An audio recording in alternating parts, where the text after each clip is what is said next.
Salut à vous tous, on se retrouve aujourd'hui pour vous faire part d'un trajet que j'ai exécuté avec l'ID3, un aller-retour entre la Dordogne et la Haute-Garonne, donc environ à l'aller 272 km et la même au retour, ce qui fait un peu plus de 544 km dans la journée, en sachant que j'avais un rendez-vous donc avec quelques petites contraintes au niveau de l'organisation. Donc me voilà parti de chez moi, aux alentours de Saint-Astier, que par l'autoroute, hein, pour le coup. Voilà, je ne voulais pas m'embêter à prendre des petites routes ou quoi que ce soit, donc je prends l'option autoroute, on va dire, qui est la moins favorable pour les voitures électriques.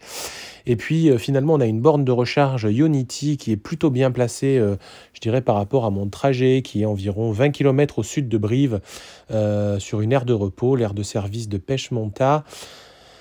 Donc le matin, effectivement, je pars, enfin le matin en fin de matinée pour le coup, j'y arrive donc, alors j'ai pas le pourcentage exact de mémoire, c'était 58%. Et donc je cherche à remonter la batterie, forcément ça ne va pas très vite parce que je suis au-dessus de 50%, donc je fais grosso modo entre 40 au mieux, qu'au départ ça a commencé à 40 kW de puissance et puis c'est tombé aux alentours de 30 au moment où je suis parti. Donc je reste 26 minutes pour 16 kWh.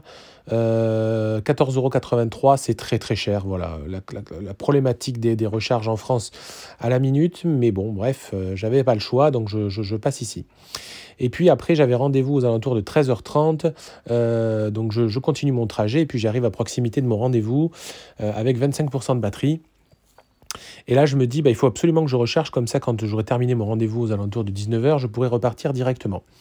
Bon, finalement, je suis un petit peu juste, je perds un peu de temps, mais je vais sur les bornes Allego qui étaient à 5 minutes de mon rendez-vous. J'y arrive donc tardivement, hein, il était 12h44, en sachant que j'avais rendez-vous à 13h30 environ, voilà, à proximité. Donc je fais une recharge Allego. Pour info, Allego, c'est un fournisseur, je dirais, récent, hein, de bornes électriques.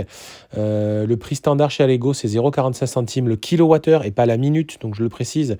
Donc si vous avez l'occasion, allez chez Allego. Moi, j'utilise le badge de recharge WeCharge de Volkswagen qui prend une légère surcote, mais bon, je m'embête pas.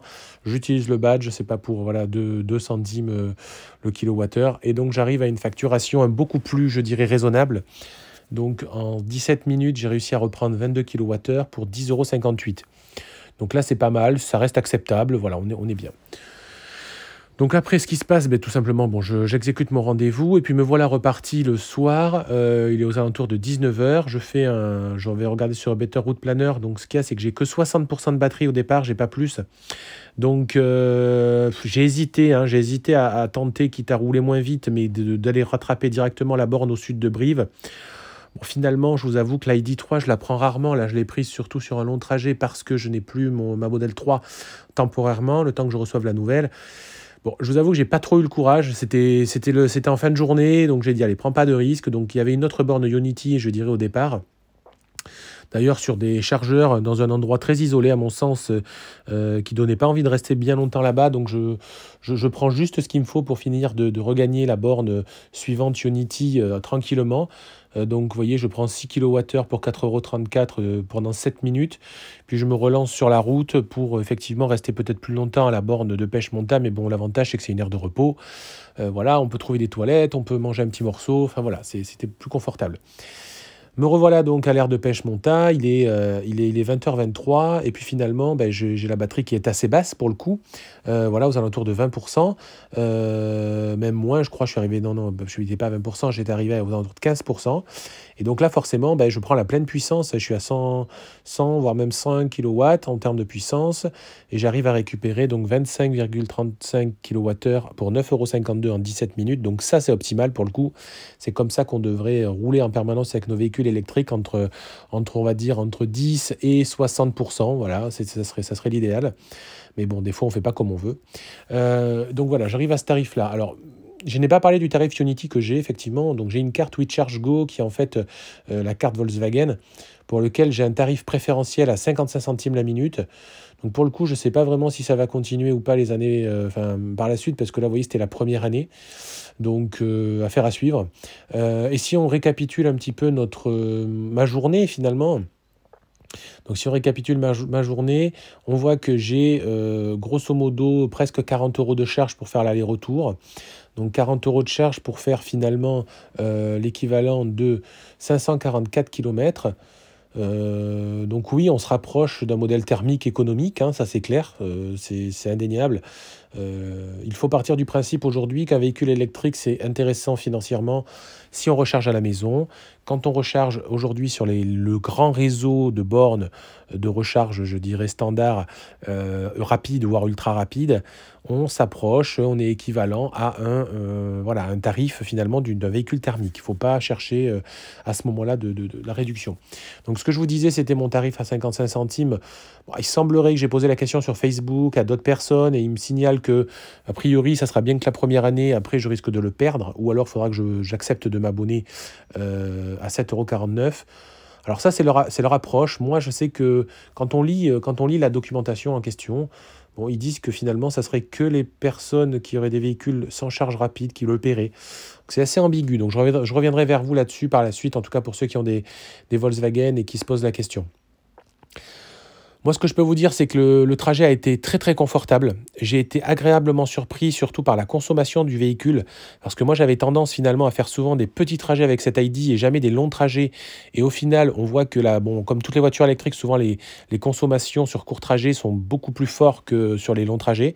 Donc, une fois que le véhicule avait dû bien chauffer, la batterie, tout ça, j'ai eu en moyenne donc une consommation à 135 sur autoroute, je précise. Donc, je ne me suis pas ménagé du tout de 20 à 22 kWh en fonction de la situation. Donc 20 à 22 kW, je précise plutôt. Donc c'est totalement raisonnable à 135 sur une autoroute. Voilà, la ID3 n'a pas non plus une aérodynamique voilà, de folie. Donc franchement, j'étais agréablement surpris. Vraiment, j'avais vraiment peur de voir la batterie fondre très rapidement finalement, plus que dans les simulations qu'on pouvait faire sur Better Route Planner. Et pas du tout, même plutôt favorable. C'est-à-dire Better Route Planner était même défavorable, était même un peu plus, je dirais, voilà, négatif sur la conso.